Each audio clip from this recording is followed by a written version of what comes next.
Morning, everybody. I'm just working out in the garden on a gorgeous morning. It's like 6:45 a.m. The breeze is slight and beautiful. It's going to be a hot day, but the only time to work in the garden is this morning when it's this glorious. And I just saw a beautiful sight I wanted to show you.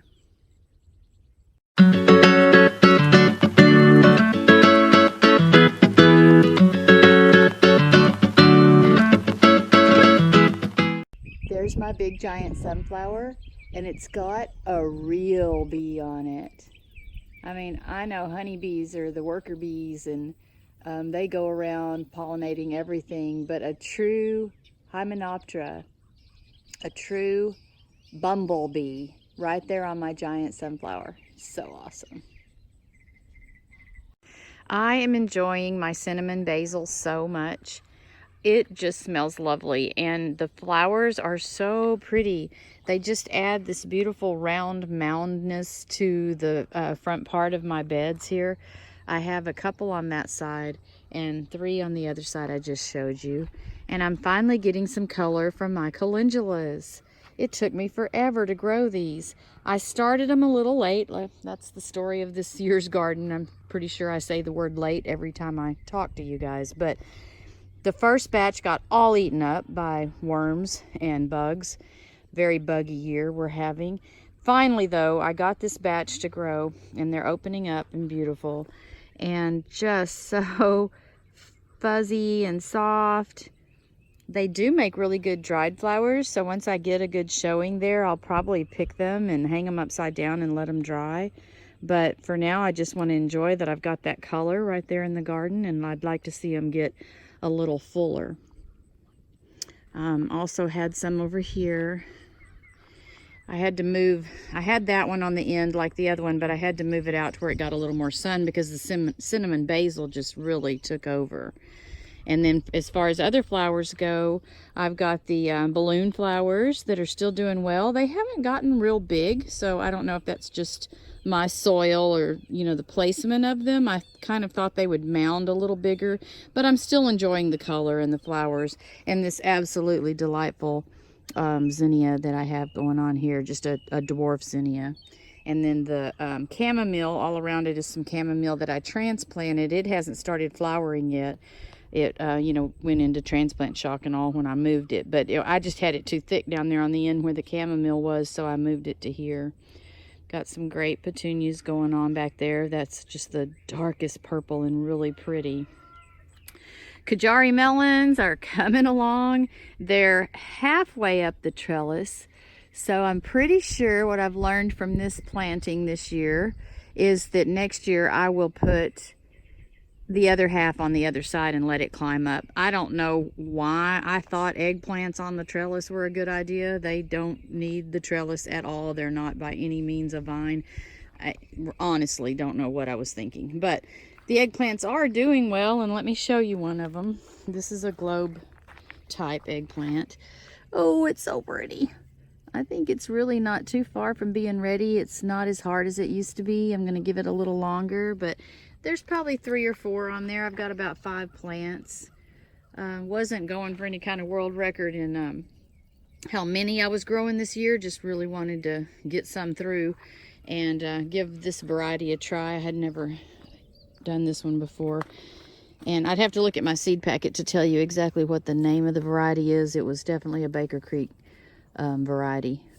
And as usual, I try and grow things that aren't in the store, and I don't see a lot of globe eggplants in the store, so I tried that one. My noodle beans are making like crazy. I just picked a big old armful of them this morning. I'm going to eat some tonight. Oh, here's another one that needs. I have learned something about the noodle beans. I kept trying to pick them from right here, this junction. And you can, but it's just a little hard. But if you get the pair of them and pick them from here, it just snaps right off. So I don't want that one quite yet, so I'm not going to do it. But it snaps right off with that end, and I'll show you from the bunch that I got here in a second. So the noodle beans, I envisioned, I wanted them to cover that trellis a little more and hang down, you know, grow down from the middle. It may still get there, but again, the word late, I think if I had put them in the ground a little bit sooner, they might have filled in that trellis better. I did do them on both sides, hoping that they would come up. And next year, if I just get planted a little bit earlier, I think they'll fill in the trellis better like I wanted. I mean, they're up there, they're growing, but they're just not quite all the way full. Pepper plants are doing good. I had some blossom end rot going on with my peppers. They were dropping and they had the nasty black bottoms. So I did my pelleted lime slurry this week and poured them on, you know, the soil base of them. So I hope to see some improvement in that blossom end rot. The plants are looking nice and healthy, and they are still setting flowers and making fruit. There's a couple jalapenos in there. Probably be making some salsa with those for our 4th of July tomorrow. And the piece de resistance is my sunflowers, which I showed you the bumblebee earlier, but look at that head there. It's starting to droop over and the seeds are really forming. Oh, the chickens are gonna love that. But I am just been crazy this year about these sunflowers. They're such a joy to watch. Look at this one. So pretty. Now I had one little guy here that definitely still following the sun. It seems like once they opened up and they were, you know, the big heads that they are now, that they just kept facing, or they're still facing east. This little guy right there is still following the sun. Last night it was facing west, and this morning it's back up like it's following. So I think once they get that big, they just can't quite turn their heads. But still a joy to watch. Such a joy to just see in the garden. The size of them is so exciting, and the flowers are just, I just want to stare at them all the time. I love the seed formation, the gentle petals. So awesome. Now my bathtub project over here, more noodle beans and some more Kajari melons. Loving this bathtub idea. In fact, I've, you know, got my husband on the hunt for some more that he can find that are, you know, a good price. It's just a nice little container, and it's a cute little setting in the garden. Noodle beans are doing good there. I did put a couple of vincas or periwinkles in with them just for some color and to attract some beneficials. Chamomile is doing amazing. Every single evening I'm out here picking off the little flower buds to save for tea. I just have a little cardboard box that I'm popping all the flowers in.